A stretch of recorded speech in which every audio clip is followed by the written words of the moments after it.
안녕하세요. 방금 소개받은 유엔아웃 코퍼레이션의 유선종입니다. 이 자리를 빌어서 한번 꼭 감사의 말씀을 전하고 싶었는데 서울시랑 같이 사업을 시작했었어요. 10년 전 어릴 때. 근데 그때 처음 찾아갔던 데가 서울시 창업정책과였는데 이렇게 또 뵙게 되네요. 뛰어난 공무원들과 대기업들 같이 많이 일했습니다. 그래서 이런 얘기하면 또 안 믿으실까봐 공식 석상에서 이미 그런 얘기를 했다라는 걸 한번 가져와 봤습니다. 그래서 창업 절대 혼자 못한다는 거 배웠고 대한민국에 꽤 훌륭한 공무원들과 대기업들이 있다. 그래서 회사가 성장할 수 있었다. 그런 감사한 마음을 먼저 전달하고 시작을 하겠습니다. 저희 회사 소개를 굳이 해야 될 것 같더라고요. 제조에 포커싱된 엑셀러레이터이기 때문에 오늘의 주제와 굉장히 밀접한 회사입니다. 비즈니스 모델도 그러했고 스토리도 그러했습니다. 그래서 현재는 인앤아웃 코퍼레이션이라는 이름으로 활동을 하고 있고 지난 10년간은 제조 창업 엑셀러레이터 N15 낮은 상가 15동에서 시작했던 그 초심을 잃지 말자 해서 N15로 활동을 했습니다. 여기가 낮은 상가 15동인데요. 용산 전자상가 이제 아무도 안 가죠. 근데 버려져 있었어요. 제가 갔을 때만 해도 여자들은 정말 한두 명도 없고요. 쥐가 나오고요. 그리고 이제 다 모바일 인터넷으로 샀기 때문에 용산이 되게 쇠퇴하고 있었어요.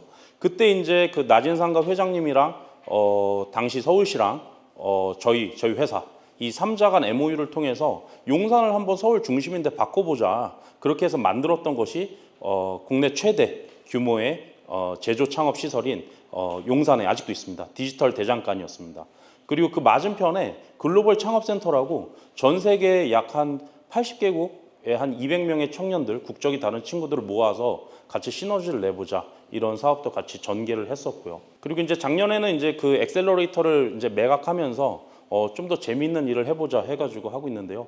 오늘 사실 여러 가지 제조 생태계 이런 얘기는 서울시 자료도 많고 이론적으로 굉장히 많이 알려져 있더라고요. 통계도 많고. 그래서 그런 얘기를 제가 리바이벌 하기보다는 실제 현장에서 제조 엑셀러레이터로 10년간 일하면서 혹은 제조 창업 시설을 10년간 설계, 구축, 운영하면서 느꼈던 점을 위주로 설명을 드리도록 하겠습니다. 엑셀러레이터 하면서 제조 창업 엑셀러레이터 사실 오늘 굉장히 중요한 이야기를 꼭 책임감을 갖고 나왔는데요. 지금 이 자리에 건축, 설계 이쪽 많이 계신 걸로 알고 있어요. 근데 내가 만든 건물에 사람이 없으면 어떠세요? 정부 사업 그렇게 많이 되잖아요. 정부 사업, 관급공사 이런 거 하고 나서 끝나죠. 책임은 결국 우리가 지는 겁니다. 그래서 저희는 이제 굉장히 산학연뿐만 아니라 대기업, 글로벌 대기업들이랑 노력을 많이 했어요. 독일 벤츠 직접 만나서 오픈 이노베이션 하자. 한국에 있는 제조 생태계의 발달, 우리 한국에 있는 제조 스타트업뿐만 아니라 현대자동차가 존재하기까지는 그 후방 산업에 굉장히 많은 그런 협력사들이 있다. 여기서 소재, 부품, 장비 끌어오겠다. 벤츠에 POC 하자. 그리고 괜찮으면 벤츠 너네가 써. 이런 것들을 해서 스타트업 아우토반. 그리고 현대자동차 처음부터 혁신해야 돼. 현대자동차 이미지 안 좋잖아 국내에선. 수입차는 잘 만들고 우리 건 안 만들고 이런 거 있잖아요. 어릴 때부터 한번 바꿔보자. 현대자동차 내부에 인하우스 메이커 스페이스와 제조 창업 혁신 기지를 만들어 보자. 제로원. 그리고 중소벤처기업부 서울시 그리고 오늘날 서울창업허브 제품화지원센터에 이르기까지 거의 한 500억 정도 사업을 했던 것 같아요. 그래서 누적으로 10년간 한 500억 정도 정부와 지자체 그리고 대기업과 일을 하다 보니까 굉장히 장단이 명확하게 존재를 했고 그리고 현장에서 느끼는 이 목소리가 반드시 이런 자리에 전달이 돼야 돼요. 안 그러면 이 자리에 계신 분들도 우리도 공무원도 대기업도 자기 일의 성취감을 못 느낄 겁니다. 그래서 이런 사업들을 하면서 끊임없이 사업을 벌였어요. 이 정부 사업 끝나고 나서 굉장히 공허해요. 왜 했지? 인건비밖에 안 남아. 그리고 그걸 하는 공무원들도 바뀌어. 의미가 없는 거예요. 그래서 계속 노력했어요. 이 정부가 인프라를 깔아주면 돈을 벌어야 된다. 그래야 이 버짓이 끝나도 이 수익 모델이 이어지지 않겠느냐. 이런 걸 굉장히 신경 썼던 것 같아요. 그래서 개인이나 스타트업이나 대기업이 찾아오면 시제품 만들어줬고 그리고 디자인 못하면 디자인도 해줬고 그리고 양산을 못하면 양산도 해줬단 말이죠. 근데 양산을 한 자리에서 할 수 있었을까요? 조금 더 솔직히 말씀드릴까요? 건축은 누가 잘해요? 그리고 창업은 누가 잘해요? 사실 나라에서 짓는 거기 때문에 누군가에게 다 개방이 되어야 하지만 창업은 굉장히 엘리트 집단이 하는 거죠. 다 내 사업 하고 싶죠. 내 회사 차리고 싶죠. 근데 그래서 그러지 못해서 두려워서 여건이 안 돼서 현재에 만족하는 거잖아요. 사실은 창업은 앨런 머스크 같은 사람들이 하는 거예요. 그리고 어떤 사람한테 투자하시겠어요? 열정 있는 사람? 아니요. 되게 좋은 학벌 가진 사람한테 투자할걸요. 되게 좋은 학벌과 되게 좋은 경력과 되게 좋은 팀과 이미 갖춰놓은 사람. 맞죠? 내 돈을 투자한다면 그렇게 될 겁니다. 그러니까 부딪히는 거예요. 공공에서는 일반 서울시민 누구나 이용하세요 라고 지어야겠죠. 근데 성과는 앨런 머스크나 MIT나 하버드에서 나오는 성과를 기대하죠. 사실 스마트 팩토리 누가 제일 잘할까요? 삼성전자겠죠. 그렇지 않아요? 맞죠? 현대자동차 정말 잘하겠죠. 세계 4위, 5위권의 양산을 가능한 자동차, 완성형 자동차 회사니까. 근데 그런 거를 서울시 한가운데 갖다 놓고 기대한다는 거죠. 사실 저는 이 자리에서 제일 안 중요한 게 디자인이라고 생각해요. 이 자리에서 지금 제일 안 좋은 게 그냥 멋있는 건물 나오는 거라고 생각해요. 되게 멋있는 건물, 공모를 하겠죠. 그리고 굉장히 의도에 부합하는 건축사가 선정되시겠죠. 그리고 돈이 나가겠죠. 잘 짓겠죠. 그리고 비겠죠. 서로에게 굉장히 안 좋은 일들인 거예요. 그래서 사실 이제 정부 사업 저는 거의 안 하거든요. 그래서 제 목소리가 진실에 가깝다고 봐주시면 될 것 같고, 그리고 지난 10년간의 책임감 때문에 사실 이 자리에 쓴 거예요. 조금이라도 바뀌면 좋겠다. 이제 할 말이 있는 것 같아요. 이런 엑셀러레이팅 한 170억 정도 했고, 이런 제조 창업 시설 152억 정도 운영뿐만 아니라 기획, 설계, 구축을 다 했던 것 같아요. 그리고 여기서 벌어지는 일들에 대한 제조 유통까지 하다 보니까 477억이 조금 넘어가더라고요.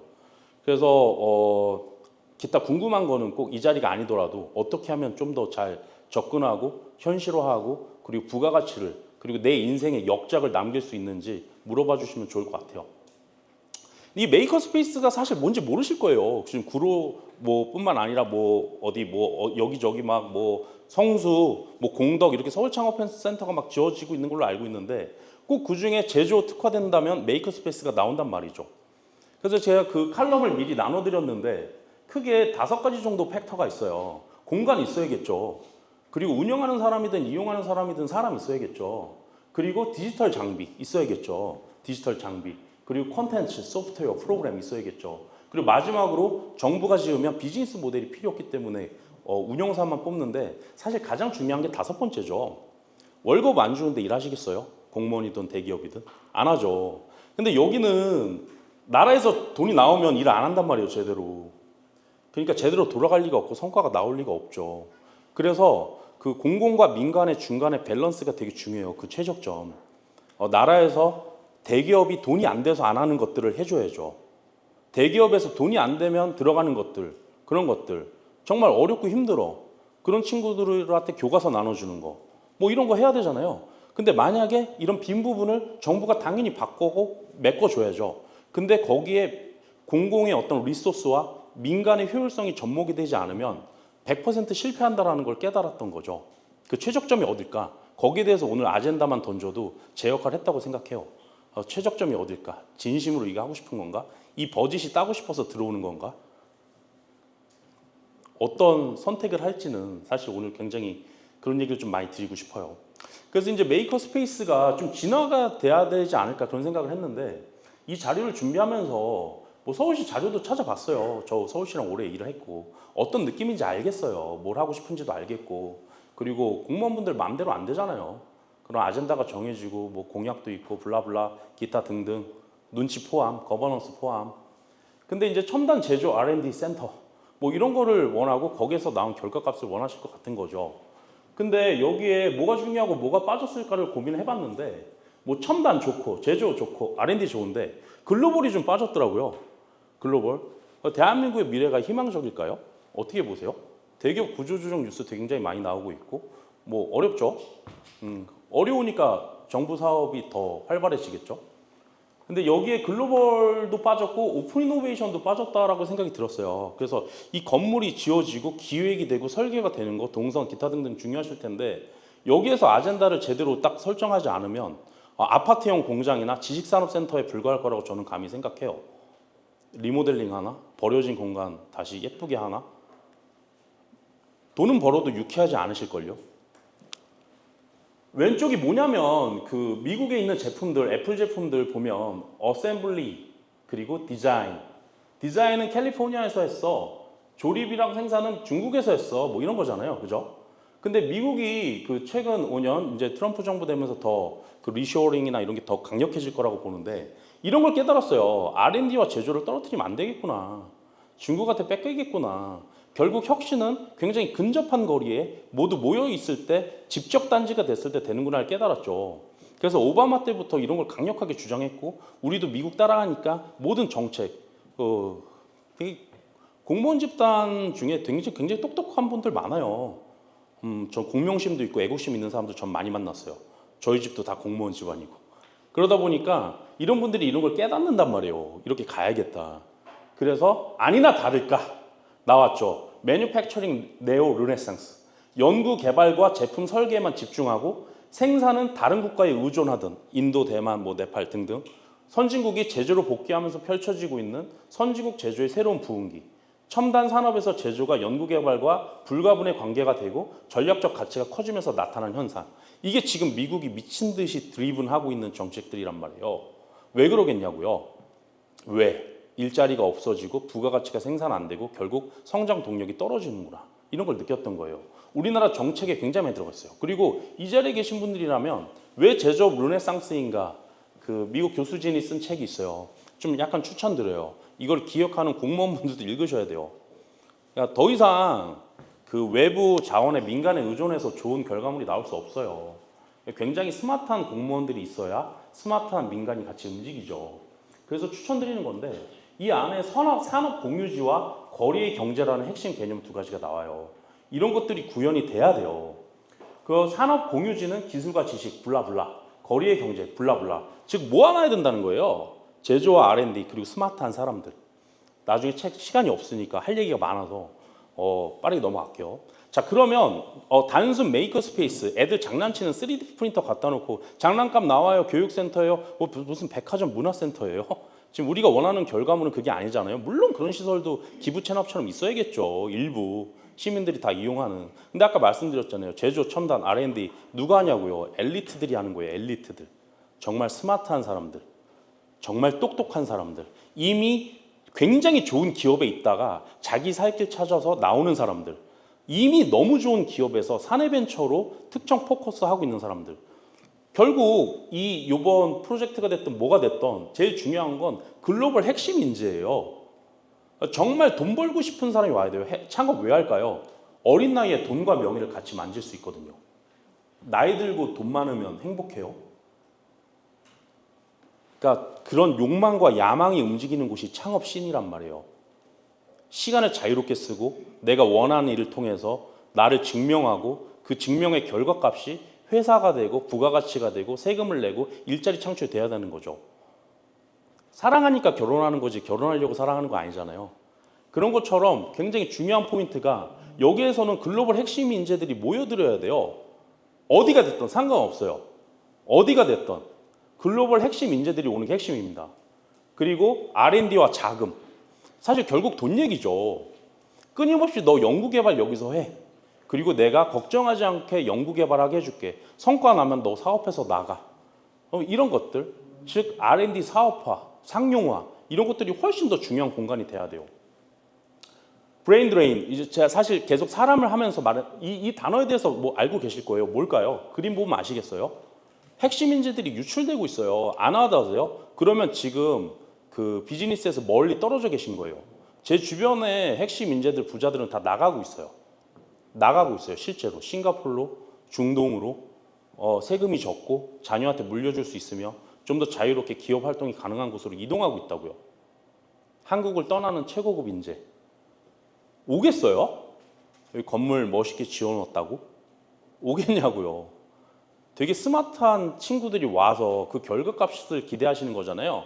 그래야 세금을 잘 쓴 거 아니에요? 매월 떼가잖아요. 나라에서, 국세청에서. 그죠? 아깝잖아요. 개인도 내고 기업도 내잖아요. 그럼 이왕이면 잘 되면 이게 남일 같죠? 이게 잘 되면 우리 개인이 잘 사는 거예요. 우리 가정이. 그렇기 때문에 이런 자리가 되게 중요한 거예요. 책임감 있고 애국심 있는 사람들이 해야 돼요. 막 뭐 어쩌고 저쩌고 해서 이런 사람들 말고 이런 게 나와야죠. 그 사실 그 소재 부품 장비 쪽에 슈퍼 을기업들이 있어요. 10월에 어떤 분이 쓴 칼럼인데 뭐 반도체 쪽에 ASML, 뭐 미국의 램 리서치, 코닝, 무라타 제작소 왜 슈퍼 을일까요? 이 사람들 기술은 못 따라가기 때문이죠. 뭐 특허가 됐던 기술이 됐던 저 사람들한테 네네네 해야 삼성전자도 움직이고 현대자동차도 움직이겠죠. 근데 보니까 이런 걸 원하시는 것 같아요. 뭐 제조, R&D, 첨단 이런 단어가 들어간 거 보니까 이런 게 나와야죠. 근데 나오냐고요. 취직이 안 된 사람들 데려다 놓으면 나오냐고요. 건축사 형님 누님들이 멋있는 거 네덜란드 사례 이런 거만 갖고 와가지고 북유럽식 이런 거 하면 나오냐고요. 돈 낭비만 하는 거죠. 또 누군가 가져가겠죠. 뭐 운영한다고. 근데 그게 우리 모두 이 자리에 있는 사람들한테 무슨 관계가 있냐고요. 지금 그 23년 12월에 대통령 주재로 그 국가 전략 기술을 발표했어요. 12개 전략 기술. 이 중에서 뭐 바이오도 있고 뭐도 있고 뭐도 있겠는데 사실은 이제 제조 R&D 첨단 제조 R&D 쪽에 설정이 필요해요. 그런 아젠다가.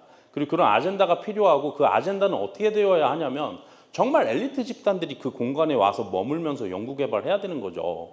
과기부 케이스인데 잘했다고 생각해요. 각 분야의 연구 분야를 정해놓고 전 세계 가장 앞서고 있는 랩과 한국에 있는 교수진들이 협력해서 가라. 그렇게 해서 뭐 주는 거죠. 근데 여기에도 또 산이 빠졌단 말이에요. 결국 기업이 움직여줘야 돼요.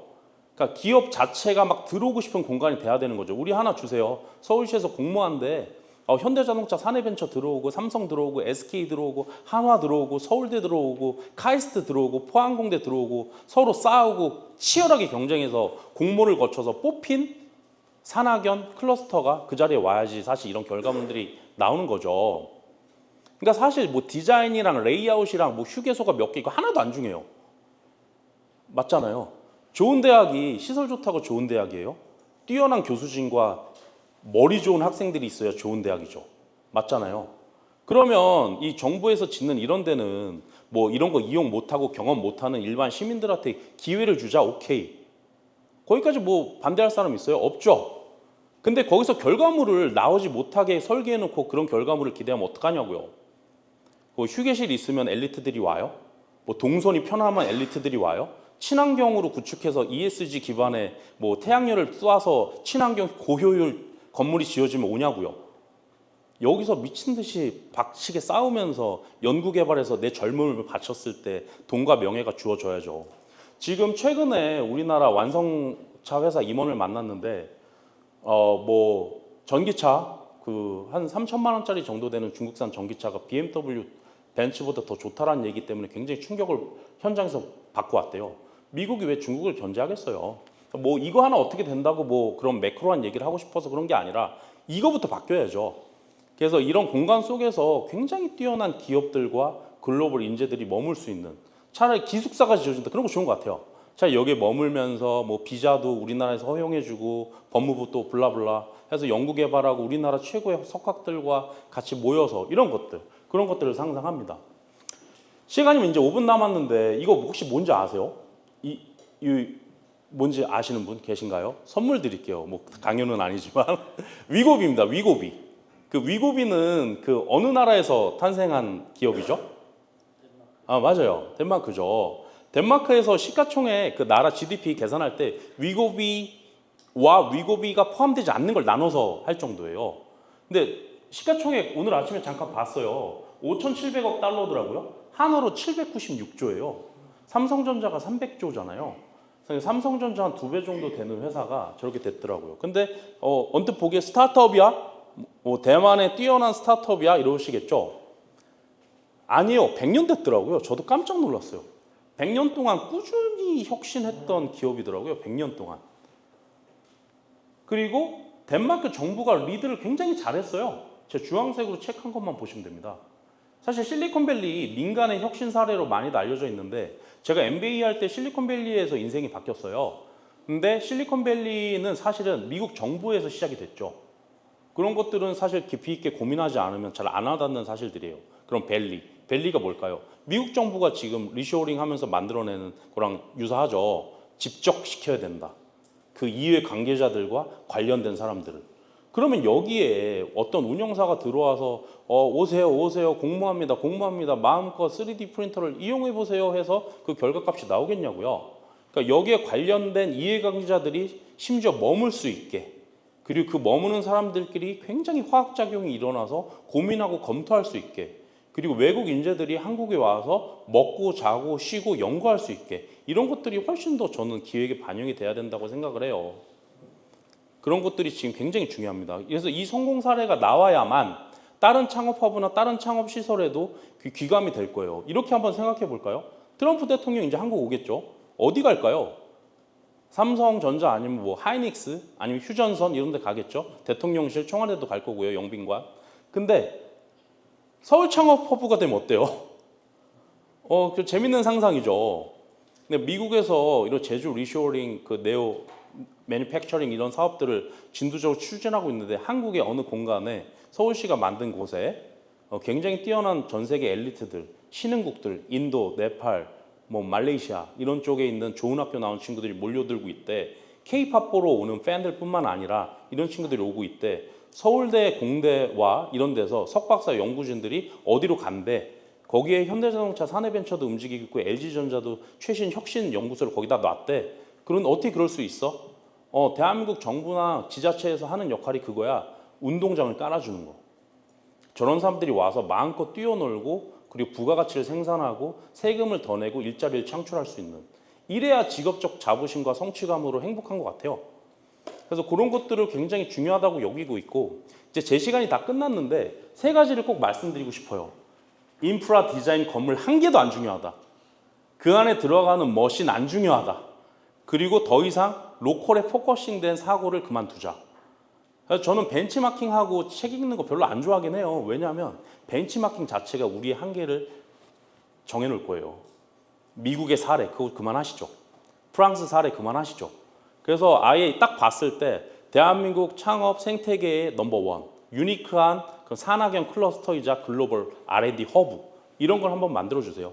그럼 저희도 뭐 돈 안 받아도 되니까 적극 자문하고 그동안의 경험을 나눠드리면서 최선을 다하도록 하겠습니다. 네, 시간이 없어서 마무리 짓겠습니다. 감사합니다. 네.